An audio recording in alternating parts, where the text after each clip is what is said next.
तुझसे कहेगा कि तू आगे कुछ नहीं कर पाएगा, पर क्या वो लिख कर दे पाएगा? अपने पैर को सहारा देने के लिए वो ब्रेसेस पहना करती थी। डॉक्टरों ने तो ये तक कह दिया था कि वो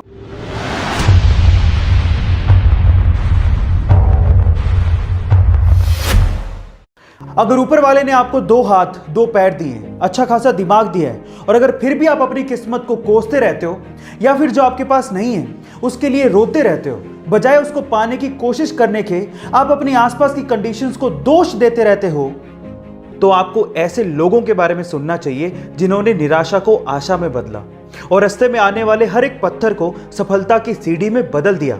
ऐसे लोग जो दुखी और उदास होने से इनकार कर देते हैं, वो मायूसियों और नाकामयाबियों को अपने ऊपर हावी नहीं होने देते। ऐसे ही लोगों में से एक की कहानी आज मैं आपको सुनाने वाला हूं जो आपको बहुत हिम्मत देगी। उनका नाम है विल्मा रुडोल्फ। एक ऐसी लड़की जिसका जन्म गरीब परिवार में हुआ।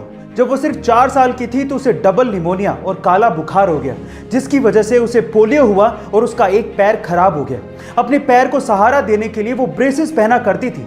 डॉक्टरों ने तो ये तक कह दिया था कि वो अब कभी चल नहीं पाएगी, लेकिन विल्मा की मां ने उसकी बहुत हिम्मत बढ़ाई और कहा कि ऊपर वाले की दी हुई क्षमता, मेहनत और लगन से वो जो चाहे वो पा सकती है। यह सुनकर विल्मा ने कहा कि वह दुनिया की सबसे तेज रनर बनना चाहती है। 9 साल की उम्र में डॉक्टरों के मना करने के बावजूद भी विल्मा ने ब्रेसेस को उतार दिया और पहला कदम उठाया, जबकि डॉक्टरों ने कहा था कि वह कभी चल नहीं पाएगी। 13 साल की होने पर उसने अपनी पहली रेस में हिस्सा लिया, पर वो सबसे पीछे आई। उसके बावजूद भी वह दूसरी, तीसरी, चौथी रेस में हिस्सा लेती रही और हमेशा आखिरी स्थान पर आती रही। वह तब तक कोशिश करती रही जब तक वो दिन नहीं आ गया जब उसने अपनी पहली रेस जीती। 15 साल की उम्र में विल्मा टेनेसी स्टेट यूनिवर्सिटी पहुंची, जहां पर उन्हें एड टेम्पल नाम का एक कोच मिला।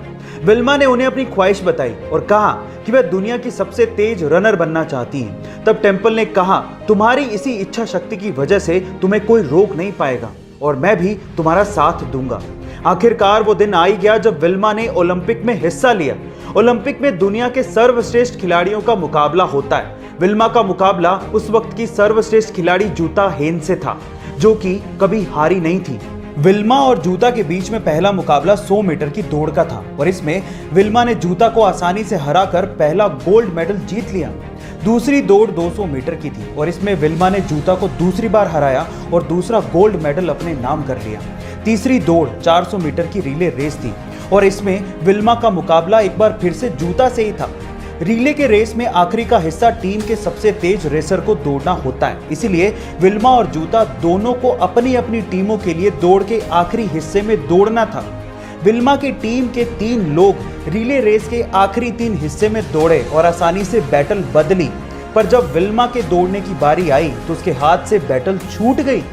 लेकिन विल्मा ने देख लिया था कि दूसरे छोर से जूता हेन तेजी से दौड़ी चली आ रही है।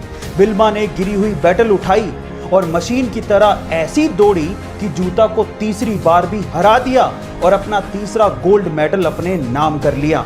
यह बात इतिहास के पन्नों में दर्ज हो गई कि एक लकवाग्रस्त महिला 1960 में ओलंपिक में दुनिया की सबसे तेज धाविका बनी। अब विल्मा रुडोल्फ की इस कहानी से हमें क्या सीखने को मिलता है, क्या आप जानते हैं? इससे हमें यह सीखने को मिलता है कि कामयाब लोग कठिनाइयों के बावजूद भी सफलता हासिल करते हैं, ना कि तब जब उनके रास्ते में कठिनाइयां हो ही नहीं। जब हम ऐसे लोगों की कहानियां सुनते या पढ़ते हैं जिन्होंने अपनी कमियों को खूबियों में बदला, तो हम में नया जोश और नया उत्साह भर जाता है और यही A2 मोटिवेशन का मकसद है।